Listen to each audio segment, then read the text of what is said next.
I think that for me, I never really thought that it would die totally because it can't. Again, this is life or death. It's not a fad. It is life or death. And when things become so critical between life or death, it's almost like this is where it has to go.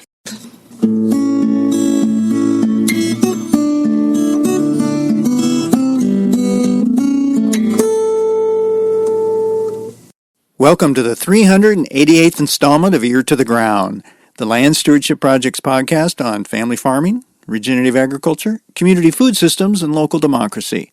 I'm Brian DeVore, editor of the Land Stewardship Letter. I recently had an opportunity to chat with Chris Nichols, an agricultural scientist who has played a key role in the current soil health movement. In early September, she was one of the presenters at a field day hosted by Tom and Alma Cotter in southern Minnesota. Tom is a member of the Land Stewardship Project's Soil Builders Network, and in recent years has become well known for utilizing diverse rotations, adapted rotational grazing, cover crops, and no-till to build soil health profitably. As I explained in Ear to the Ground 387, I first had an opportunity to interview Chris back in 2012 when she was involved with the highly influential Burleigh County Soil Health Team in North Dakota. That original conversation had a profound impact on how I viewed the potentially positive relationship between farming and a resilient soil biome. As she told me recently, the foundation of creating a regenerative form of agriculture is dumping some of the dogmatic thinking that has long plagued our approach to soil and soil management. In this episode, Chris and I continue our conversation about how far the soil health movement has come and where it's headed. One thing that's always fascinated me is the question of whether we can ever create a self-sufficient soil ecosystem that won't require human-made inputs to be productive and thrive. As you'll hear in this podcast, Chris grapples with that complicated question and makes it clear that there's a lot of potential for making use of soil's natural processes. She also talks about why our failure in this country to tap into soil's awesome potential for producing food is, as she puts it, truly terrifying. But before we get into all that, let's hear how the soil microbiologist makes a connection between Jeff Bezos' Amazon Prime delivery system and a crop field or pasture that's truly hitting its stride biologically. What we're trying to do with the regenerative principles and with regenerative agriculture is really tap into this great diversity of microorganisms and macroorganisms that have developed the most efficient mechanisms for getting nutrients to the plant, getting water to the plant, supporting healthy plant growth, because the plants are the way in which those organisms get the food that they need to be able to grow. And so it's all about working within that cycle. And so they've developed this system that, I say, Jeff Bezos could only dream about. He's tried with drones and tried to do these things where you are more efficiently getting the delivery system of what gets ordered delivered to people as fast as possible. And you can pay for expedited shipping and you can do all of it. And you still can't get anywhere close to what the soil system does, because the plant will send out a signal any time of the day. In just a couple of seconds, it sends out a signal, carbon-based signal that goes out through its roots that basically fires up the unit that can go out there. I think of it sometimes like a little army that you have all of these different units that have all of this specialty, so the plant sends out a signal and says, I need copper this second. And the unit will get activated and that unit will do what it's supposed to do. And then not only will it get copper released from the soil, but you have things like mycorrhizal fungi that will deliver that copper inside the cell wall up against the cell membrane so efficiently. It's, as I said, like Amazon not just delivering it to your front door, but Amazon installing it or putting it in the fridge or freezer and then making dinner with it, or, whatever the end task is that you're looking for, Amazon just does it all for you. We can't mimic that or do any better than what nature and the system is designed to do for us. And so what we're really wanting to do is really figure out how we can activate that system occurring much more frequently and at peak efficiencies and as needed, and doing this in an on-demand manner that, again, addresses the plant's needs on demand. A lot of our input systems are we put in the inputs that the plant needs for the whole growing season at one point in time, or maybe a few times throughout the growing season, but it's not an on demand. When the plant has its greatest need is oftentimes when we can't apply the various nutrients. And so what ends up happening is when the plant has its biggest demand, we're at the point in time in which we're not addressing that deficiency. And at that time, usually in many soils, if we haven't had the biology active and we haven't had the factory working and we outsourced all of the jobs, there's no way in which they're going to be able to address those needs when the plant has the greatest level of demand. So I got to ask this. The ultimate goal would be, the ultimate prize would be if we could make soil so self-sufficient that we wouldn't have to add outside inputs. Is that attainable, or is that just something we should always just reach for, but realizing maybe we're never going to quite get there? Is that, I mean, what do you think about that?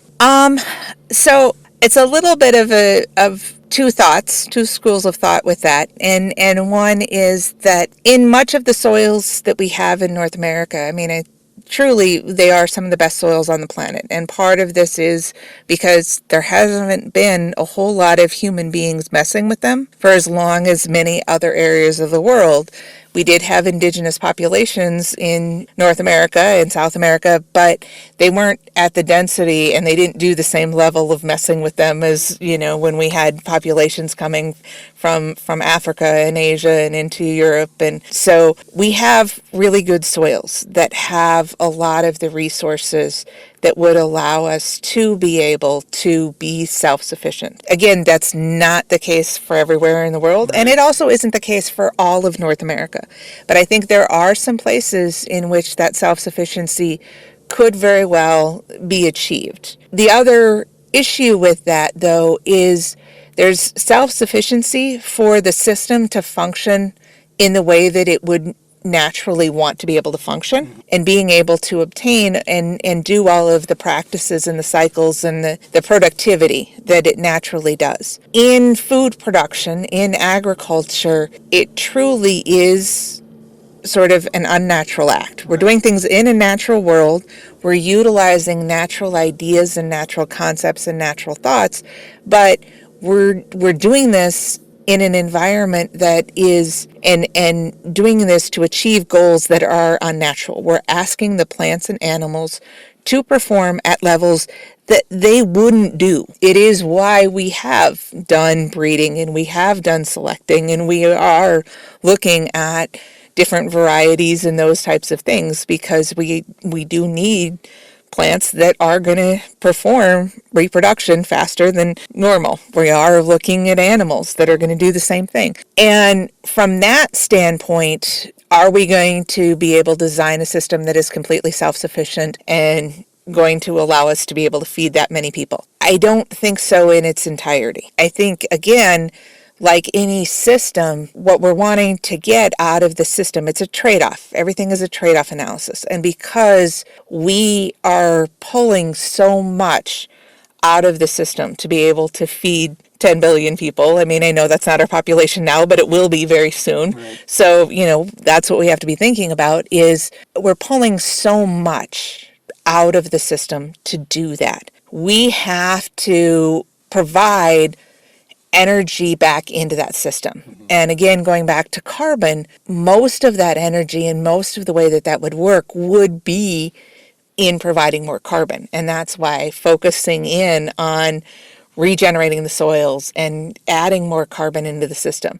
I think if we could get ourselves back to soils, most of the soils in the United States having organic matter percentages that would probably be in the teens, at least close to 10. Right. It's going to be not single digits. We're looking at double digits here for the United States and for most of Canada, as well as parts of Mexico and into Central and South America, and then be able to replicate that elsewhere in the world, where we could get to those levels, having that amount of carbon in there, we probably could be self-sufficient as a whole to then be able to feed people. That takes, again, with the trade-off analysis, pulling stuff out, taking energy out of the system. Carbon is that energy form. Taking energy out of the system, we need to put energy back in. And that energy may have to come in the form of inputs that we're putting into it. And that's why I'm not going to say no inputs. We're just going to look at how we can reduce and manage that to not outsource the jobs of the microbial community, but at the same time, to keep the system functioning as close to self-sufficient as we possibly can. I think it's a lot like what regenerative ag is in. It's a continuum. You're working towards something, and there's going to be a lot of good that comes with that. But there's the realities of the situation that it's an exchange of energy, that kind of thing. One thing that I really appreciate is often when you hear, particularly a soil scientist or somebody who is an expert on soil health, present to a group of farmers, they talk about the importance of diversity. We have seen how, and I know a lot of farmers talk about things like, I'd like to replicate the diversity that I've seen, say, in the traditional prairie type systems, and people have really gotten the idea that this monocultural system is not going to get us anywhere near the soil health that we need. So diversity is very important. But a good point that you make is, boy, it doesn't matter if we preach diversity if there is not some kind of market for that diverse product, that diversity out there. Right now, our market system does not reward diversity. I think that's a really important point because it's almost like apple pie and puppies. Everybody's in favor of it, but it's got to pay. Yeah, I think it is really important for us to be having these conversations about that and having the conversations not in a way that's accusing anyone in particular. I mean, I think, when I talk about it, sometimes farmers are like, well, but we're not bad if we can't do diversity. I'm not saying that. I'm saying that we need to have this conversation about how we can, across the whole entire agricultural industry, be able to get us to the point where we are having diversity in our agricultural production as well as in the food that we're eating. We know that we have a lot of problems with our food and the nutritive quality and the nutrient density of our food, but it's not just that nutrient quality or nutritive density in one individual food item. It is having the diverse food that we need to be eating, introducing ourselves and working with a number of different things. We talk about oftentimes, and I'll talk with farmers and ranchers and say, we have other plants that we could have part of our cover crop mixture, or you could do this, and how you might be able to, have plants growing for a longer period of time if we looked at some of these other plants. But we've locked ourselves in, even within cover crop mixtures, into a few of them. And there are so many thousands of different types of plants that we have out there, and so many thousands of different types of food that we have out there. What we've done is, again, for a lot of good reasons, again, because we're not all growing our own food. When we all are growing our own food, we could all grow whatever it is that we want and have a lot of that diversity. But when we have to have some sort of processing or some sort of flow where you are consolidating the types of food that are out there in order to be able to supply that, with not all of us being farmers or producing our own food. But that being said, we can go a lot further than where we are now.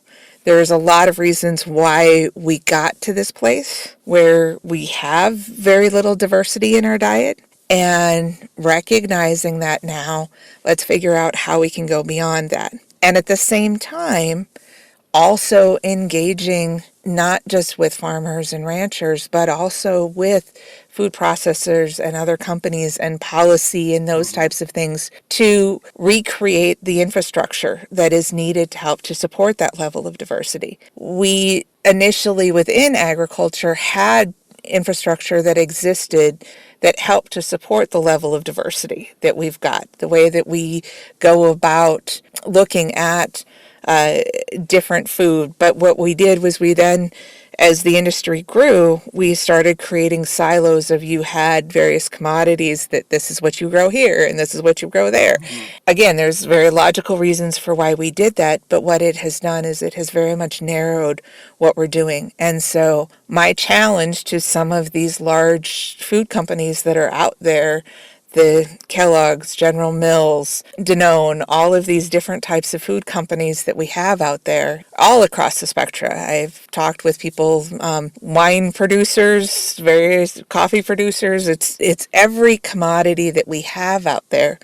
One of the questions that you have if you are a company that is looking at one particular type of commodity or, only focusing certain times on certain commodities, what are you going to do about the rest of it? And for some of these companies now, because some of them, a lot of the large food companies are multinational and have absorbed so many other types of food production, they do have where, again, a company like Kellogg's or General Mills isn't just looking at grains. They have product lines that have meat in them and product lines that have produce and product line, and all of those things mixed together in some of their product lines.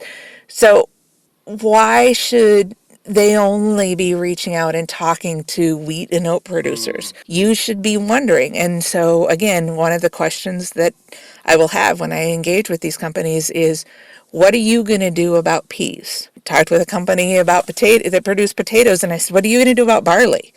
What are we going to do? We have to start challenging these food companies to not just go looking for single source commodities from the farmers and ranchers, but recognizing that if we want them to grow diverse crops, instead of we're going to go to this region and work with 10 farmers that are going to be our wheat producers, and we're going to go to this region and be talking to the ones that are going to grow our peas, and this one's going to grow our carrots, and doing all of that kind of stuff. It's now I have to talk to every one of them all at once and have my pea growers grow some wheat and my wheat growers grow some beans, and all of these things need to move around. I started a lot of the discussion today with some of the data that, and I am very serious, it does really, really scare me. We are currently in the United States for the third, and we're kind of heading towards the fourth year in a row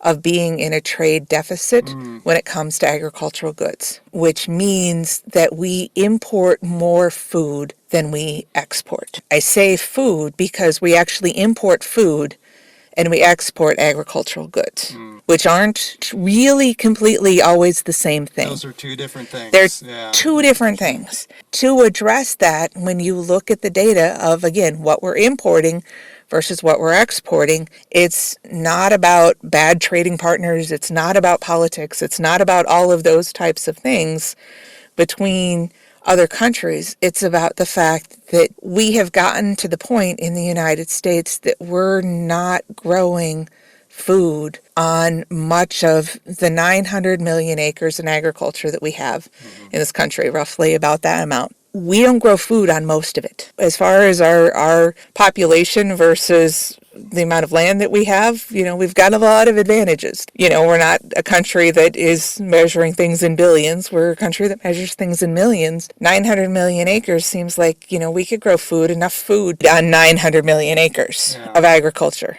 And we're not. And that is truly, truly terrifying. I remember when you flashed that chart showing the trade deficit, and I thought, what does this have to do with soil health? But now I get it. You really connected that this, if we're not self-sufficient with our soil and with our farming system, it really is kind of a travesty that we are really still and can be an agrarian nation. We have such great resources. We have all these soils. And so it really does tie into that. It's this whole idea of a systems approach to our food system as well as a systems approach to on the farm level too, I think. And this idea that if we expect farms to take a systems approach, then the food companies and our policies related to food, they need to take a systems approach as well, and a kind of a holistic approach as well. Yeah, it has to go across the scale of the whole entire system. The food companies, government policies, everything has to be about taking this systems approach. And again, it can't be all on the farmers to do this. It's a tough enough job to be a farmer or rancher. You can't possibly want to think that this should be something else that they should have to take on. You know, if people do choose, there are a lot of farmers out there who are choosing direct marketing, a lot of people who are doing these things in trying to really address the food deserts that we have. But at the same time, what we're ending up with is a system that really isn't doing that at a large enough scale to make the difference. And again, too, like I said, this really does scare me. The only thing that has intrinsic value when we look at global economies, and we've had various economic collapses in the last several decades, the only thing that ever has had and ever will have intrinsic value is land, because that is where we grow food. And the difference between life and lifelessness is food. And part of the value of the United States as a country is the land that we have had to be able to grow food on. The same thing, you can take this up and down the scale, but for a farmer, their ability to borrow money, their ability to have value, how you value your farm is your land and the value of that land. And that value of that land has before was attached to our ability to grow food on that land. And when much of the commodities that we were growing have found their way out of or only indirectly in the food system, what has happened is, again, because we've removed the diversity, the value of that soil has declined. But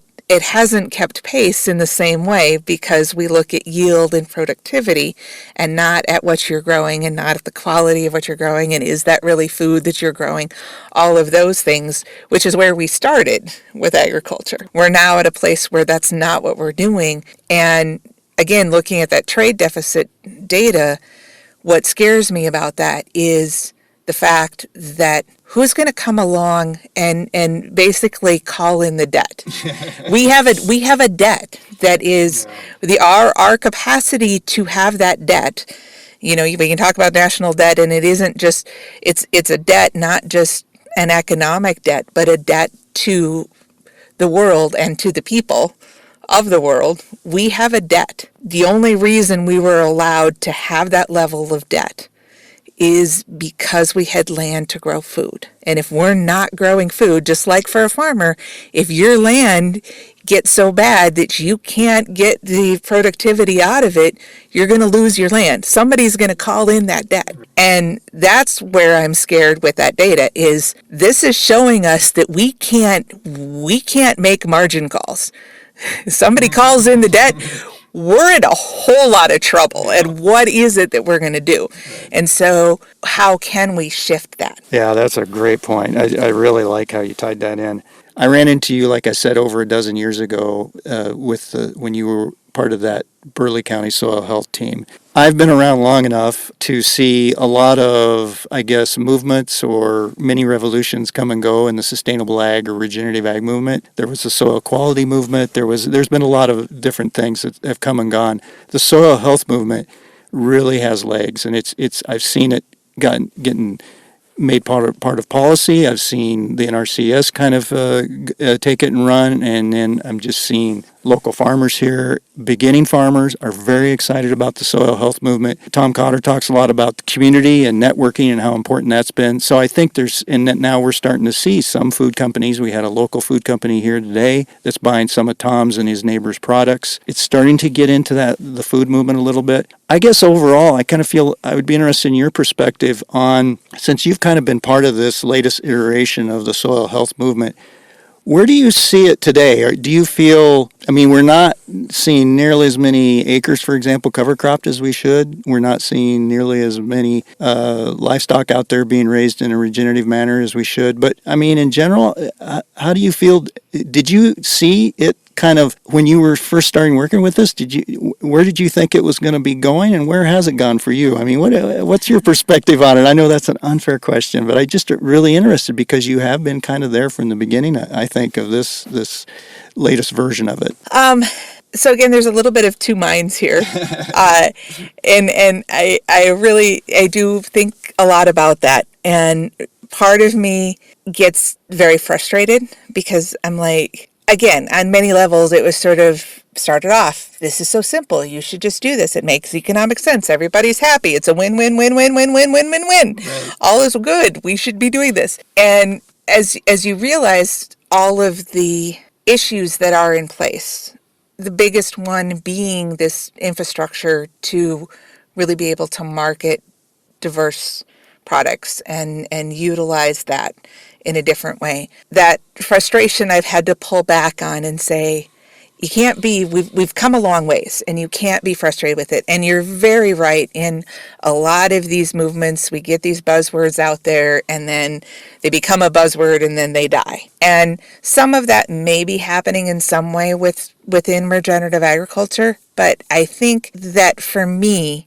I never really thought that it would die totally because it can't. Again, this is life or death. It's not a fad. It's not, we're going to have Jordache jeans or Guess jeans or whatever. It's not something that makes us look cute. It is life or death. And when things become so critical between life or death, it's almost like this is where it has to go. I did say today, I am an optimistic pessimist. I am optimistic about our potential and what it is that we can do and where we can go, because we can choose life and we will choose life because we have to. But my pessimistic side is it can take us a long time and a lot of agony and in some cases, some death along the way to get to this place where we choose life. And that's where my frustration comes in of, let's just choose life. Let's just go here, people. Why are we not already there? Again, why are we debating about how much regenerative or cover crop acreage we have? Or it should just all be there. Right. We should just all do this. Food should be food. It seems so simple on many levels. So again, the two minds of, I get frustrated because we're not there, but then I'm like, it can't stop. It won't stop because we have no other choice. We have no other choice. And really where a lot of this started was with producers. If you look at how this movement started, it started with a lot of producers that were on the very edge, that they're in places where the margins are so incredibly tight. When I first was in North Dakota and working with these farmers and ranchers, and then I would go back and I would talk with my dad in southwestern Minnesota, and I'm like, if they can do that here, you have no excuse not to be doing it there. Why are you complaining when you get 20 rather than 25 inches of rain? Why are you looking to eastern Minnesota because they have some darker, richer soils and saying, yeah, I'm never going to be able to be where they are? So again, it was sort of this, necessity of invention. When things go bad, we need to do something different. And in these areas where this movement started, in these areas where farmers were so close to the edge, margins were so slim, the innovations started. And I think when something starts where there's that level of desperation and need, it shows just how necessary it is to continue and maintain that going forward. And, we're seeing where they started there because they needed something that was going to be more resilient in these very fragile systems, in these very fragile places. And now we're seeing that we need that resiliency across the whole entire planet, not just in these areas that are on the edge, but resiliency is a big part of the key. And that's, again, talking about, the diverse income sources that Tom was talking about today, having resilient, being able to dynamically respond to if it rains, if it doesn't rain, if it's cold, if it's hot, all of these things, creating that resiliency so that we can thrive and survive. Because again, it's choosing life or choosing death. No matter how I feel sometimes about human beings and the human race, I fell in love with a fungus when I was 19, and I'm a little bit nuts about microorganisms. So sometimes I see, in the whole, like, people are, which organisms are superior, and I'm like, hey, the ones that have been around for several hundred millennia and have developed these really efficient systems of how to work, human beings are sort of the beta test on what doesn't work out well. Our structure is not designed well. We don't interact with our environment well. We're really, kind of not at the peak of what you would look at as a living organism. But despite that, we have a level of consciousness and interaction with the rest of the world that requires us to choose life. Necessity is the mother of invention. That's what I was trying to come up with. That's the phrase I was trying to. We are at the point where necessity is here. Mm-hmm. And the mother of invention is actually to go back to a system where we're looking at integrating and utilizing everything from microscopic to macroscopic. Yeah, desperation can breed some real ingenuity and some real innovation. But also, maybe we don't have a choice other than to choose that path if we're going to exist in the future. But also, I like this idea of choice. That I remember that message kind of came out in Burleigh County, where one of the mantras was, we don't have to accept a degraded resource. Because it's like, well, this is the way it is. The soil's only going to go in one direction, which is less organic matter, less of the soil. We're just going to have to just keep applying inputs to keep it going. You touched on it a little bit today because you talked about we can change our destiny, or what seems to be our destiny. I think that's a really important message, that we don't have to accept a certain path just because maybe that's the way things look. That looks like that's a trajectory. We can change that trajectory. Yeah, I think that that's very true. And, kind of going back to where we started this conversation of dogma.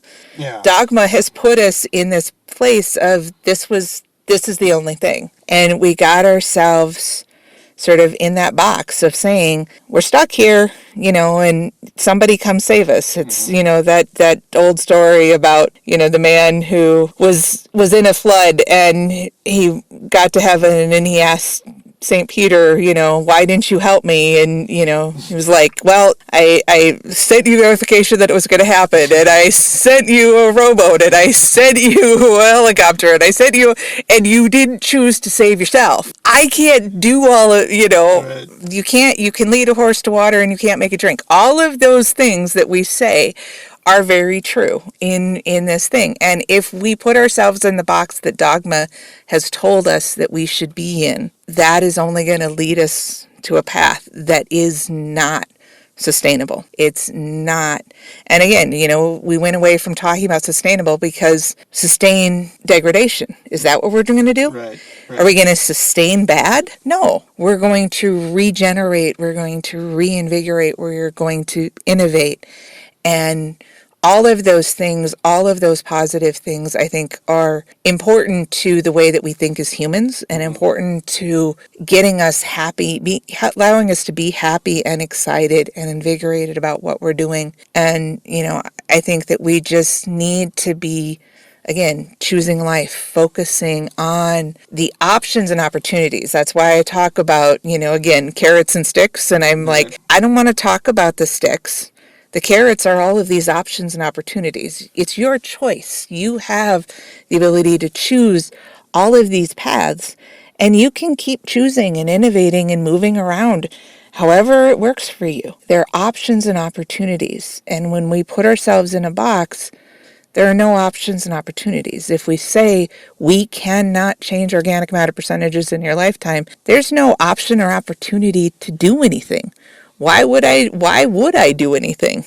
Why would I invest in trying to regenerate the soil if I can't do it? Why do I even try? I really don't like dogma that limits us. And oftentimes that's where dogma has come, is limitations and controls in trying to channel behavior in one way or another. We're fun as organisms. Like I said, I love fungi more than us, but we're kind of fun, and it'll be interesting to see how we go about doing this.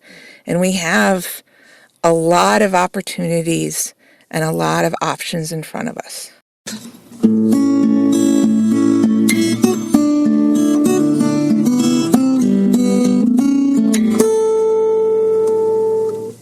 A link to the first part of my interview with Chris Nichols is available on the podcast page for Ear to the Ground episode 388 at landstewardshipproject.org. On that page, you'll also find a podcast interview I did with Tom Cotter, as well as one I did with Chris Nichols and Jay Fear way back in 2012. We've also provided a link to the original series of articles I did on the Burleigh County Soil Health Team. If you have comments or suggestions about this podcast, contact Brian DeVore at bdevore@landstewardshipproject.org, or you can call 612-816-9342. By the way, it helps us greatly if you can give Ear to the Ground a rating on whatever podcast platform you utilize. And word of mouth is the best way to spread the news about our podcast. If you like what you hear, tell at least one person about LSP's Ear to the Ground. Thanks to Laura Borgendale, a Western Minnesota musician, for Ear to the Ground's theme music. And a special thank you to all of Land Stewardship Project's members who make initiatives such as this podcast possible. If you're not a member, visit landstewardshipproject.org to learn how you can support LSP. Thanks for listening.